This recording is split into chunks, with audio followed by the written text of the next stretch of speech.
नमस्कार, आप देख रहे हैं यूके न्यूज लाइव और आपके साथ मैं हूं प्रदीप तरमोला। शुरुआत करेंगे आज की खास खबरों की। खटीमा तहसील प्रशासन की टीम ने लोक निर्माण विभाग की टीम के साथ खटीमा की पीलीभीत रोड के किनारे पर किए गए अवैध अतिक्रमण को हटाने की कार्रवाई की है। इसके तहत राष्ट्रीय राजमार्ग के किनारे दुकानदारों द्वारा अवैध रूप से किए गए कच्चे अतिक्रमणों को जेसीबी की मदद से ध्वस्त किया गया। साथ ही साथ राष्ट्रीय राजमार्ग पर स्थायी अतिक्रमण करने वाले अतिक्रमणकारियों को चेतावनी भी दी गई है। माननीय हाईकोर्ट के आदेश में जो कि हमारे नेशनल हाईवे से स्टेट हाईवे से इससे अतिक्रमण हटाया गया। लिहाजा इसी के क्रम में हमने पहले भी झंकट एरिया में हमने अतिक्रमण हटाए हैं और आज यहाँ पर पीलीभीत रोड में हम पीडब्ल्यू के साथ मिलकर यहाँ पर सारे अतिक्रमण हटा रहे हैं। जो आरओडब्ल्यू होता है हमारा पीडब्ल्यू का राइट ऑफ वे, उससे हम सारे अतिक्रमण को हटाएं। पिछले करीब एक माह से अपनी मांगों को लेकर रुड़की तहसील में धरना दे रहे किसानों के समर्थन में भारतीय किसान यूनियन के महापंचायत का ऐलान किया गया था, जिसको लेकर आज रुड़की तहसील के बाहर भारतीय किसान यूनियन की महापंचायत आयोजित हुई है। महापंचायत में भारतीय किसान यूनियन के राष्ट्रीय प्रवक्ता राकेश टिकैत पहुंचे। घंटों चली महापंचायत को किसान नेताओं ने संबोधित किया। अलग अलग जगहों से आए किसानों ने अपनी समस्या रखी, जिस पर राकेश टिकैत ने किसानों की आवाज को सरकारों तक पहुंचाने का दम भरा। अंत में रुड़की एसडीएम महापंचायत में पहुंचे और किसानों को उनकी मांगों के बारे में उच्च अधिकारियों को अवगत कराने का आश्वासन दिया।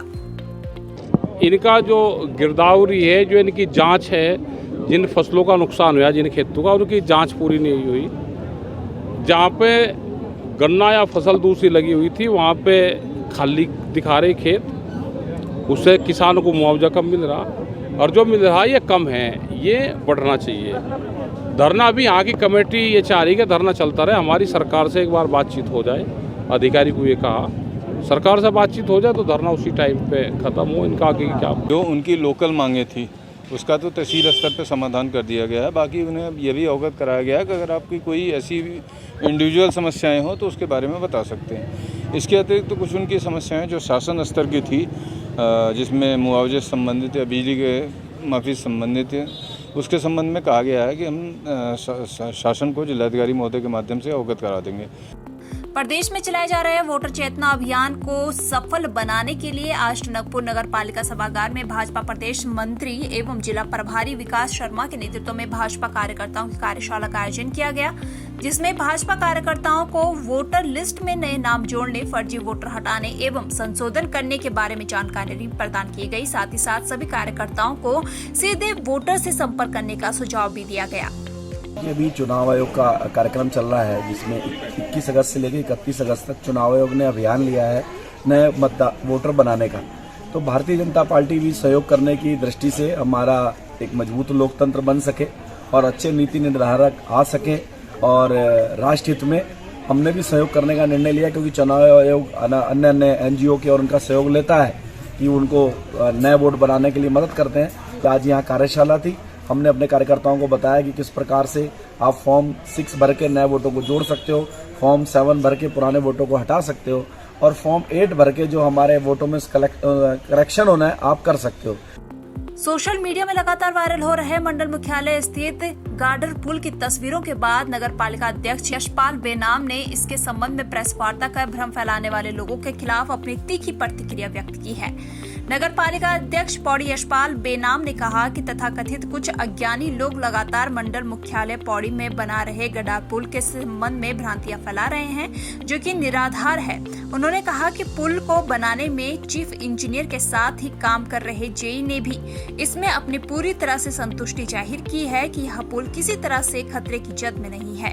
उन्होंने कहा कि इसका डिजाइन भी मुंबई के आर्किटेक्ट द्वारा बनाया गया है और यह पुल पूरी तरह से सुरक्षित है और इस पर किसी तरह का भ्रम नहीं फैलाया जाना चाहिए।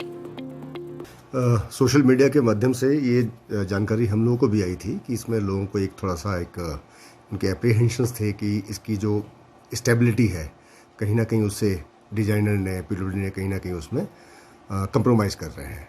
तो कल एनसी साहब का भी एक संदेश आया था इसको देखने के लिए। तो इसकी ड्राइंग वगैरह तो हम लोग पहले ही देख चुके थे, तो आज साइट विजिट भी किया था मैंने। तो इसका सबसे पहली बात तो यह है कि जो इसका डिज़ाइन है वो हमारे एक डिज़ाइन टैग कंसल्टेंसी कंपनी है, जो काफ़ी एक रिनाउंड कंसल्टेंट है हमारे उत्तराखंड के।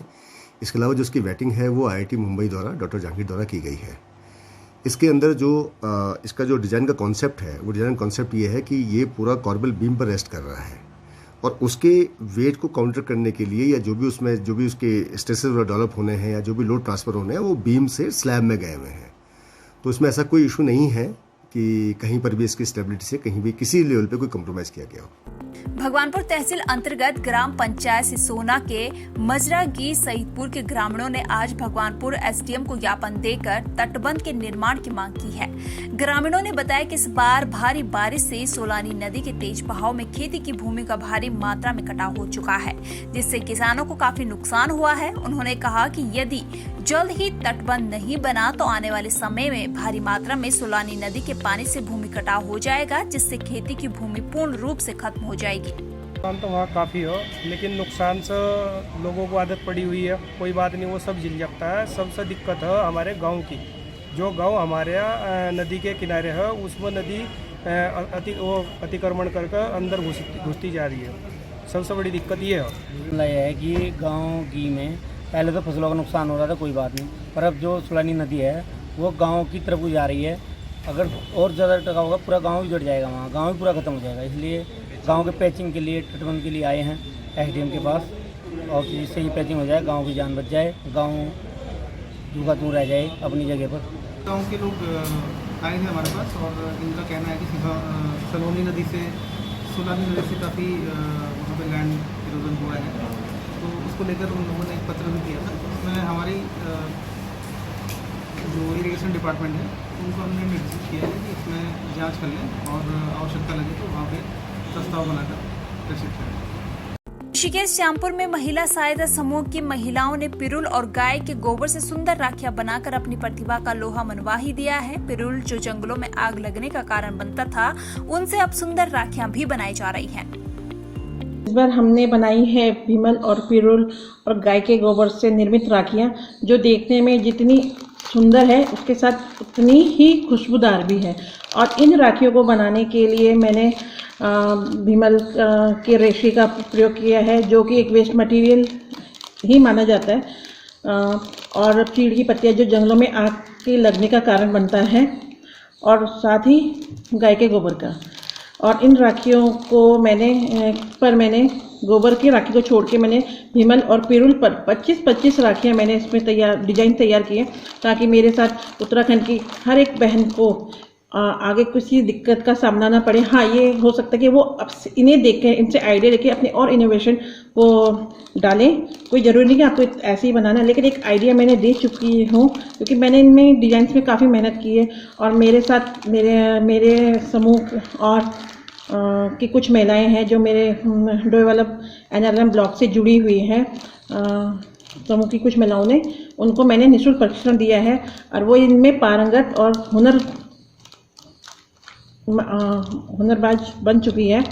आपदा प्रभावित क्षेत्र पगनो ड्यूटी पर गए उद्यान निरीक्षक सोमेश भंडारी पत्थर की चपेट में आने से चोटिल हो गए थे, जिन्हें तत्काल CSC जोशीमठ लाया गया, जहां से उन्हें आई सेंटर रेफर कर दिया गया। इस बीच भारी बारिश के कारण पागलनाला टगनी में मार्ग अवरुद्ध होने पर देर रात्रि को कोतवाली जोशीमठ द्वारा SDRF को सूचना दी गई कि पागलनाला के पास मलबा आने से रोड ब्लॉक हो गया है, जिसके दूसरी ओर एक घायल व्यक्ति फंसा हुआ है, जिसे मार्ग पार कराए जाने की आवश्यकता है।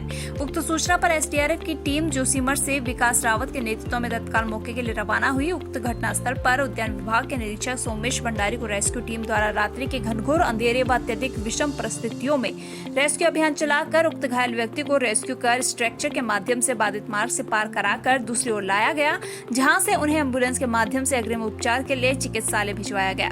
घायल सोमेश भंडारी को रात्रि को बेस हॉस्पिटल श्रीनगर पहुंचाया गया, जहां से उनकी गंभीर हालत को देखते हुए देहरादून रेफर कर दिया गया है। फिलहाल इस बुलेटिन में इतना ही। बने रहिए उत्तराखंड की तमाम खबरों के लिए UK न्यूज लाइव के साथ। नमस्कार।